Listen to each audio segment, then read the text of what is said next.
Welcome to the Week 7 edition of our Prep Football Video Preview. I'm Gaston Gazette Sports Editor Gabe Wisnett, joined by Phil Gardner this week. No Richard Walker, as he's on his way back from Dallas for the Panthers-Dallas game last night. We're going to talk about a few topics going into Week 7 here.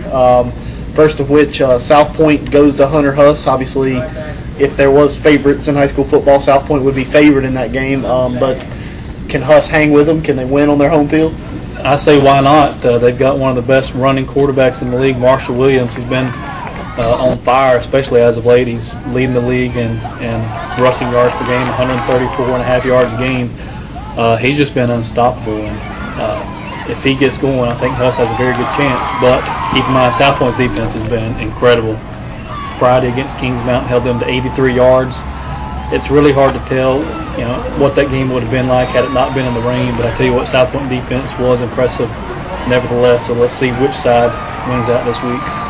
Another big game, obviously in the Big South, Creston Forest View. That could be a game that, if it doesn't decide the conference championship, it's going to decide something towards the top of the league, you would figure.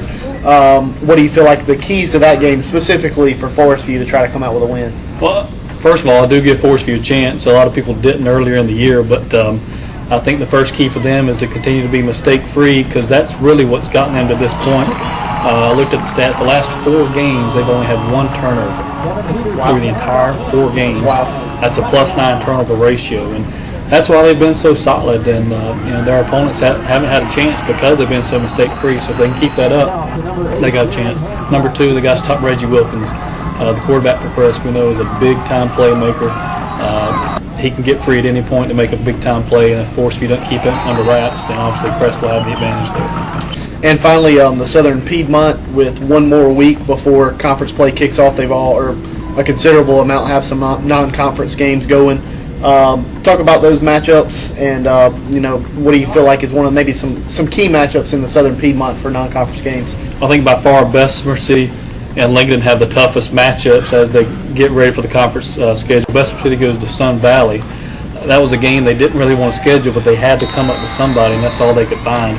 4A team that has played very well, 4-1. They've defeated Ashbrook Olympic, Myers Park, and Hoggard. So this is going to be a really tough test for Bessemer City.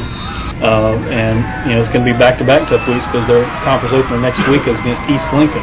And you look at Lincoln, they've got Statesville this week, come in with a 2-3 record, but I think this could be a tough game for Lincoln. Statesville has defeated Hickory, and so I think this is going to be a tough challenge for Lincoln as they get ready. As we look ahead to the schedule next week, Bessemer, East Lincoln, Lincoln at Cherryville, and North Lincoln at West Lincoln. That wraps it up for Week 7. We'll be back next week with a full cast of characters once again, and we'll see you then.